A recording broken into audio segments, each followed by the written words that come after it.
Olá, sejam todos muito bem-vindos mais uma vez. Estamos iniciando Raízes Católicas, conhecendo mais a nossa igreja. Eu sou o professor Anderson Guimarães Oliveira e venho, através desse podcast, desses vídeos, apresentar as minhas descobertas acerca da nossa fé, através da leitura, que é um hábito que eu gosto, que eu cultivo bastante e recomendo àqueles que podem fazê-lo.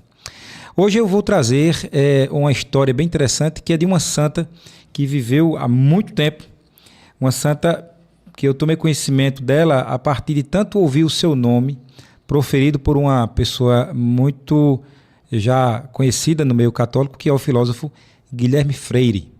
Guilherme Freire, nas suas aparições nos podcasts, enfim, ele sempre falava muito de Santa Catarina de Siena ou Santa Catarina de Sena. E aí eu fiquei interessado por saber quem é essa figura. Conversando com minha irmã, que é assinante da minha biblioteca católica, ela me manda, diz: Anderson, aquela Santa Catarina de Sena, eu estou com um livro dela aqui. Eles me dá para cá para dar uma lida. O livro é esse que o Nicolas vai apresentar para vocês aqui. Essa capa é a capa justamente da edição publicado pela minha biblioteca católica. Mas é um livro que você encontra publicado por várias editoras, tá? O Diálogo, Santa Catarina de Sena. Essa santa, ela nasceu em 25 de março de 1347, em Siena, ou Sena, depende da pronúncia, na Itália, em uma família numerosa de origem humilde. Ela teve uma vocação precoce, entra para a ordem religiosa, e a Santa Catarina tem uma participação muito importante na vida da igreja, porque ela viveu num tempo, que eu não sei se você sabia disso, mas o Papa, por um bom tempo, a sede da igreja não foi em Roma, passou a ser na França, em Avignon. A época do papado de Avignon foi uma época muito conturbada da igreja, onde a igreja chegou a ter 3 papas, um papa e 2 antipapas, pessoas que se declararam papas. Havia um clamor popular para que o papa retornasse a Roma, e a igreja manteve sua sede em Avignon por muito tempo. E Santa Catarina, ela se tornou conselheira dos papas, dos nobres da época. Ela possivelmente tinha uma grande habilidade com as palavras, uma grande habilidade de negociação. Podíamos dizer que era uma diplomata dos nossos tempos. E ela consegue convencer o Papa a retornar a Roma e, de fato, tomar as rédeas da igreja. Foi uma época muito conturbada da igreja, porque a corrupção tomava conta do clero. Havia muita influência do clero com a vida política. E a corrupção que havia na vida, política também passava para o clero, e muitos pecados eram cometidos pela própria igreja, uma época de enfraquecimento da nossa fé. Santa Catarina, portanto, ela passa a ter experiências místicas com Jesus, e Jesus começa a conversar com ela, começa a manter alguns diálogos com ela. Nesse sentido, nós temos um paralelo de Santa Catarina de Sena com Santa Faustina, do famoso Diário de Santa Faustina. Santa Faustina viveu no início do século XX, na Polônia, e ela também tinha diálogos com Jesus, diálogos esses que ficaram registrados no seu famoso diário, que nós trataremos em outro momento. Nesses diálogos de Santa Catarina de Sena com Jesus, Jesus revela uma série de coisas que ele tinha a dizer sobre o que estava acontecendo naquela época. Aqui é um livro bem interessante para quem quer entender como agir e o que pensar quando nós, por exemplo, ficamos escandalizados com pecados cometidos por membros da igreja.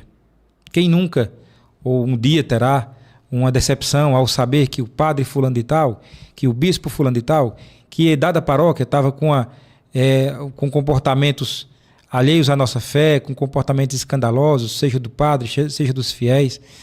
Isso é inclusive algo que escandaliza e que prejudica muito a aproximação de algumas pessoas da Santa Igreja, porque as pessoas, de uma forma, eu não sei se inocente ou maldosa, dizem: não, eu não vou para ali porque ali tem gente pecador. Muito bem, seja bem-vindo, tem lugar para mais um. É o que a gente costuma responder, né? Bem, e esse livro, Santa Catarina, no diálogo com Jesus, ela começa a entender e deixar registrado aqui a forma como nós devemos seguir a Cristo e a forma como nós devemos amar a Deus. Eu até deixei classificado aqui as 3 formas de amor, 3 níveis de amor que Santa Catarina coloca o amor a Cristo. Primeiro é quando você começa a ter o amor a Cristo, o amor servil, que é o amor de escravo. O amor de escravo, a motivação é o medo de punição. É a pessoa que ama a Deus porque está com medo do castigo. É uma coisa bem primitiva, né? Medo de um Deus que nos castiga. Quantos lugares estão propagando, estão divulgando a palavra de Deus e colocando nas pessoas no coração delas o medo a Deus. Então, o amor servil é o nível número 1. Ela coloca aqui como nível mais baixo.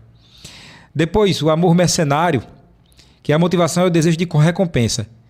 Vamos seguir a Cristo porque aí minha vida vai melhorar. Mas aí eu melhorar de que forma? Eu vou ter um carro novo, vou ter uma casa nova que não é de frente para o sol, vou passar só trabalhar metade do ano, outra metade do ano eu só vou ficar viajando pelo mundo. É o tipo de visão que a gente tem nesse evangelho que nos trará prosperidade e coisas desse tipo, né? É o amor mercenário. E por fim, o amor filial, o amor de filho, o amor puro e desinteressado. É o amor do filho que retorna para o pai, né? Do filho da parábola do filho pródigo. É o amor de filho. Ela coloca esses 3 níveis. Foi um dado que eu captei na leitura desse livro que me chamou muita atenção. Outro é que ela mostra o seguinte: Deus nos ama. E aí, nesse amor de filho, esse amor máximo de filho, esse amor puro, eu vou tentar retribuir esse amor ao Pai. Só que é desproporcional essa conta. Eu sou um ser humano tentando amar um Deus infinito, muito maior que eu. E aí a conta não bate, porque eu não conseguiria jamais retribuir a Deus o amor que Ele tem para comigo. E aí como é que Deus faz para que nós possamos retribuir o amor a Ele? Ele nos coloca o próximo.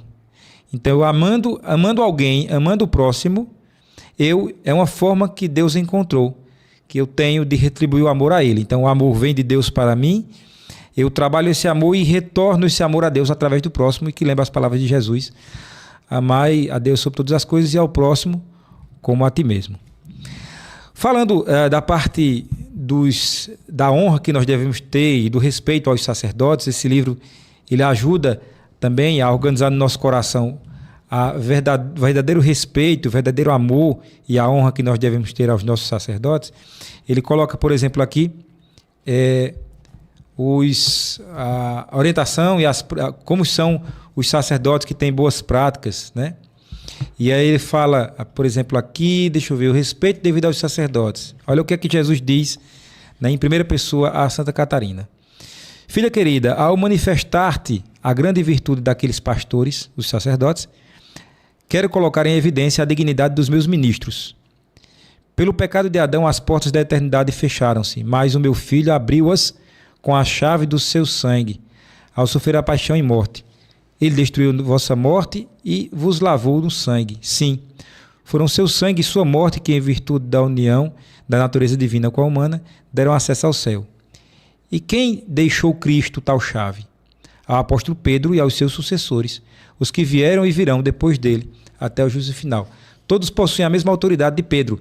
Nenhum pecado a diminui, do mesmo modo que não destrói a santidade do sangue de Cristo e dos sacramentos.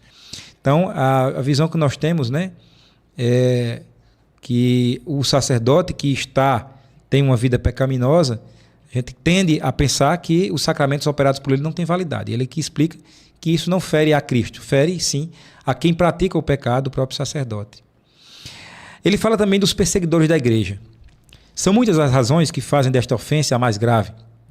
Vou lembrar apenas 3. A primeira é porque os perseguidores agem contra mim, em tudo o que fazem em oposição aos meus ministros. A segunda é porque desobedecem àquela ordem pela qual proibi que meus sacerdotes fossem tocados. Ao persegui-los, os homens desprezam a riqueza do sangue de Cristo recebida no batismo.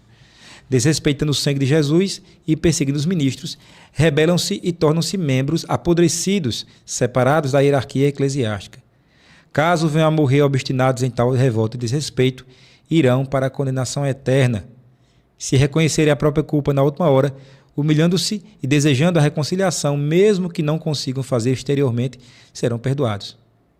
Mas não devem esperar pelo momento da morte, pois será incerto o próprio arrependimento.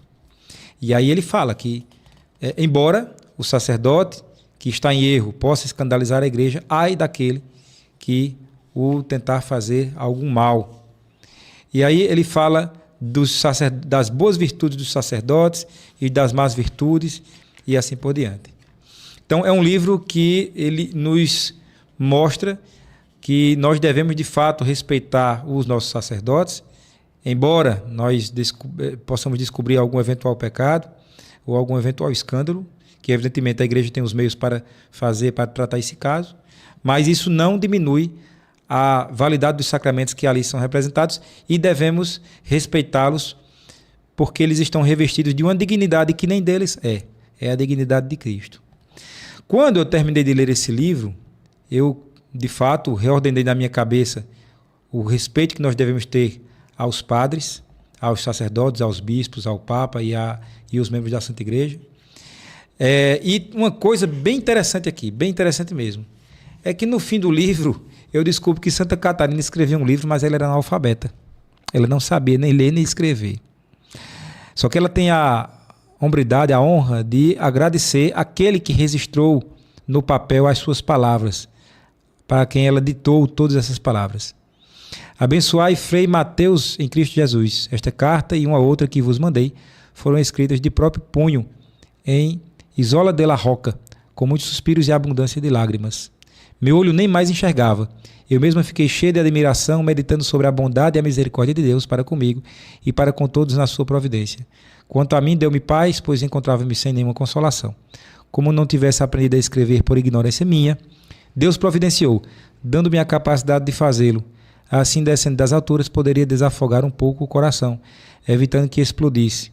Por uma forma admirável, a maneira do mestre que ensina a criança com um exemplo. Ele imprimiu a capacidade de escrever em meu espírito. Logo que partistes, atormentando-me, comecei a aprender a escrever, como o glorioso evangelista João e como Tomás de Aquino. Perdoai-me se escrevi demais. É que a mão e a língua concordam com o coração. Jesus doce, Jesus amor. Então, olha só, Santa Catarina de Sena não sabia nem ler nem escrever quando escreveu o diálogo, e ela agradece ao Frei, que foi a pessoa que recebeu, né, essa missão de fazer esse registro. Isso me lembrou um fato da minha vida pessoal. Nós estávamos numa missão para as equipes de Nossa Senhora, movimento do qual eu faço parte, e uma das pessoas que foi escolhida por Deus para guiar esse movimento por um tempo, ela não tinha a menor habilidade com computador, com PowerPoint, com Word, com nada. E ela fez o seguinte, ela disse, como é que eu vou dar as formações, as palestras, se eu não sei usar PowerPoint, se eu não sei utilizar meios digitais, eu não sei digitar. E aí nós fizemos o seguinte, ela fazia os slides no papel, numa cartolina, ela desenhava, ela fazia manuscrito, como é que ela queria arte, passava para nós e nós transcrevíamos aquilo para o PowerPoint. E assim foi um sucesso, 3 anos de missão da nossa amada Geisa, um abraço para ela. E 3 anos de missão, Geisa continuou sem saber mexer no PowerPoint, mas seguiu a sua missão. Então, quantas vezes na igreja os irmãos se unem para que as suas competências, assim como diz São Paulo, a competência que cada um recebe, possam ser unidas em torno do corpo de Cristo. Então, fica aí a dica, leitura do diálogo Santa Catarina de Sena, para aqueles que querem ordenar no seu coração como ficam diante dos escândalos que às vezes acontecem, que membros da igreja cometem, que nos escandalizam e podem pôr em risco a nossa fé. Um abraço, Santa Catarina de Sena, rogai por nós.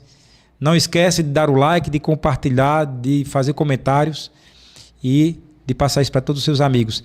Um abraço.